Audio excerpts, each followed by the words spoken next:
Nou gaan ons verdubbel.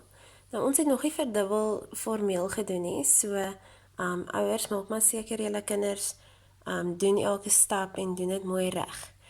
Nou ons gaan skryf 4 vingerspasie is, en om te verdubbel beteken dat ons het 'n sekere hoeveelheid en ons sit dieselfde hoeveelheid daarby. So eers het ons vir 4, so dit gaan beteken ons sit nog 4 by om te weet wat 4 verdubbel is. So ons gaan skryf 4 plus nog 4 is gelyk aan.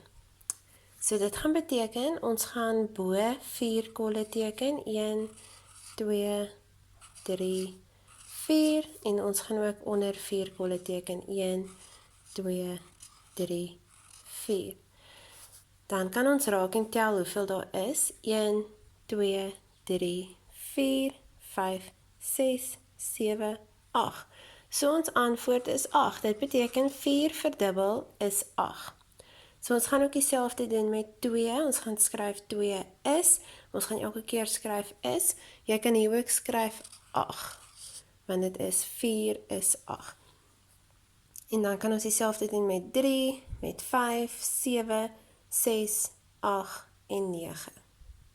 En ons wil hê julle moet die som kan skryf en kan teken hoeveel daar is.